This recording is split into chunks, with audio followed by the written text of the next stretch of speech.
सो हम अपने चैप्टर को स्टार्ट करते हैं। सबसे पहले एक शॉर्ट आता है, टेनिया उठाओगी तो इसमें भी वो शॉर्ट आता है मैग्नेटिक फ्लक्स। ठीक है, मैग्नेटिक फ्लक्स क्या होता है?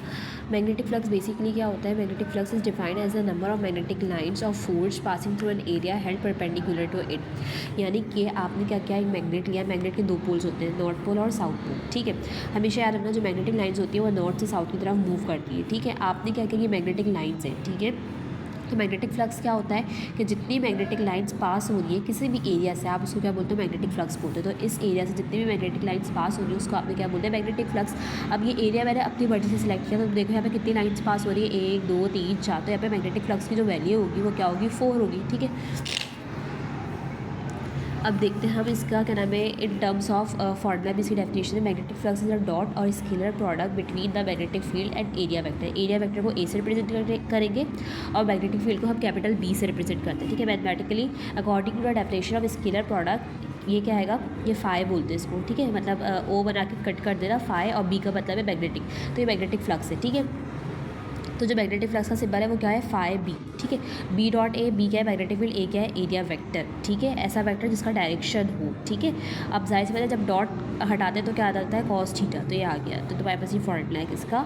मैग्नेटिक फ्लक्स का। ये कर लेना शॉर्ट, बहुत इंपॉर्टेंट है। डेल्टा पी है स्केलर क्वांटिटी। ठीक है, स्केलर क्वांटिटी यानी इसका कोई डायरेक्शन नहीं होता। किसका? मैग्नेटिक फ्लक्स का कोई डायरेक्शन नहीं होता। ठीक है, और यहाँ पे हेडिंग लगा देना क्वांटिटी की। मैंने बहुत गंदगी से लिखा है लेकिन तुम डाल देना। अब ये हमारे पास कब मैक्सिमम होगा, कब मिनिमम होगा, तो हमने ये देखना है। मैक्सिमम कब होगा?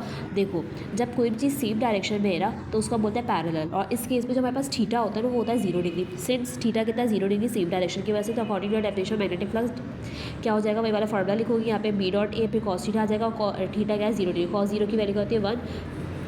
और यहाँ पे हमारे पास मैक्सिमम आ गया। नहीं समझ में आया तो पूछते हैं, जल्दी जल्दी समझा रही हूँ कि ये बच्चों वाली बात है। हमने फर्स्ट ईयर में भी जब वर्णन किया था कब मैक्सिमम कब मिनिमम होगा तो वो हमें करना आता है। ठीक है, अब देखो मिनिमम में क्या, असल में मुझसे बोला जा रहा है फ्लू की वजह से ना। तो मिनिमम में देखो यहाँ पे क्या होगा, यहाँ पे ये डायरेक्शन अगर तुम देखो तो ये परपेंडिकुलर है। एरिया ऊपर की तरफ है, एरिया वेक्टर का डायरेक्शन ऊपर की तरफ है, और ये मेरी मैग्नेटिक लाइन्स इस डायरेक्शन में जा रही है। इसका मतलब ये कि इनके दरमियान में जो एंगल बन रहा है वो कितना बन रहेगा? एंगल बन रहेगा यहाँ पे इस केस में एंगल बन रहेगा 90 डिग्री का। ठीक है, तो इसीलिए यहाँ पे अब तुम देखो डेफिनेशन तुमने लगाई। ठीक है, ये देखो यहाँ पर देखो, यहाँ पे तुमने डेफिनेशन लिखी। ठीक है, और बी ए कॉस थीटा आ गया। फिर यहाँ पर थीटा की वैल्यू 90 डिग्री है और कॉस 90 की वैल्यू होती है 0। कॉस 90 की वैल्यू क्या होती है? 0। तो यहाँ पे तुमने 0 पुट कर दिया। अब ये क्या है? तुम्हारे पास मिनिमम है। ठीक है, यूनिट ऑफ मैग्नेटिक फ्लक्स क्या यूनिट होगा मैग्नेटिक फ्लक्स का? तो देखो बस ये याद रखता है कि मैग्नेटिक फ्लक्स का यूनिट होता है वेबर। क्या यूनिट होता है? वेबर। द ऐसा unit of magnetic flux is weber. ठीक है, और 1 वेबर न्यूटन मीटर पर एम्पियर के बराबर होता है। ठीक है, तो जो यूनिट है मैग्नेटिक फ्लक्स का वो क्या है? वेबर। और 1 वेबर किसके बराबर होता है? न्यूटन मीटर पर एम्पियर के। ठीक है।